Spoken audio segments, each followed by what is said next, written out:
सच्चिदानंद गुरुवे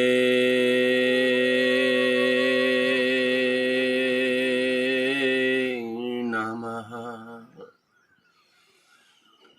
ओम सच्चिदानंद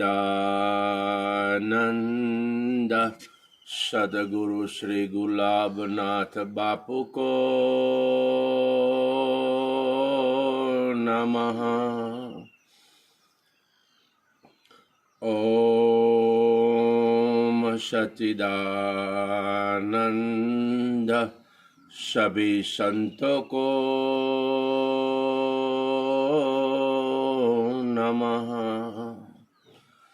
ओम सच्चिदानंद गुरुवे नमः। आप सभी वही सनातन सत्य स्वरूप, एक अद्वैत बोध स्वरूप, उस परम चैतन्य तत्व के सिवाय कुछ नहीं है। लेकिन जब संग दोष से हमारा विस्मरण हुआ है और हम नश्वरता को सत्य जाने हैं, जब जब हम सभी पर पूजनीय ज्ञानवान महापुरुषों की, सदगुरु महाराज की और पूजनीय शास्त्रों की जब कृपा होती है, तभी हमारे में सत्संग सुनते सुनते सुनते और सत्संग का अमृत रस हमारे जीवन में आचरण होता है, तब एक विवेक और वैराग्य प्रकट होता है। और विवेक और वैराग्य प्रकट होने के बाद जब सदगुरु हमें परम उपदेश देते हैं, तब आखिर यह भी कब तक, जिसको हमने मैं मेरा मेरा मेरा और उसी में आसक्ति रखी थी, वो ये बात समझ में आ गई कि जिसको मैं मेरा मान रहा था, ये तन, ये मन और धन और सारी प्राकृतिक अवस्थाओं को, आने वाली सारी परिस्थितियों को, सुख हो दुख हो, मान हो अपमान हो, ये सब आखिर कब तक? यानी ये रहने वाला नहीं है, ये पानी की तरफ बह रहा है। उसी को सच मानता था, लेकिन जब सदगुरु की कृपा हुई और सदगुरु का परम बोध प्रकट हुआ, तब ये आखिर कब तक समझने के लिए है। जब पूर्ण गुरु निष्ठा होती है, गुरु के उपदेश में पूर्ण जागरूकता हो जाती है, और ये आखिर कब तक भी ये बाध हो जाता है, क्यों? मेरे सनातन सत्य गुरु स्वरूप में जगत नहीं है ही नहीं, तो उसका बाद क्या करना? आखिर कब तक जब है ही नहीं, तो उसके बारे में क्या सोचना?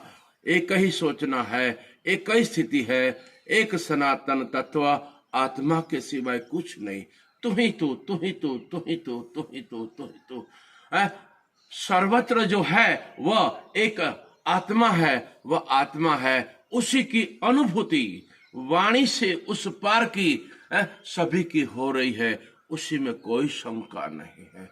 इसलिए न कुछ बात करना है, न कुछ पकड़ना है, खाली सदगुरु के बोध को समझकर उसी में स्थिर होना है। जो स्थिर हो गए उसकी तो बात ही मत पूछो, उसकी मस्ती। आज मैं आनंद सागर में मस्त हूं, आज मैं गुरु ज्ञान में मस्त हूं, आज मैं प्रेम सागर में मस्त हूं। मेरी मस्ती कोई नहीं जान सकता है। क्यों? जहां जहां गुरु कृपा हुई है, वहां एक अद्वैत बोध स्वरूप की स्थिति हुई है।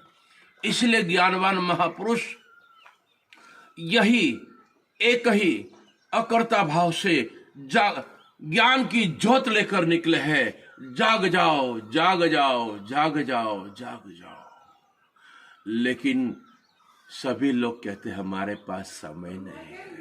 इसीलिए ज्ञानवान महापुरुष को यह वाणी से उस पार का अनुभव होता है।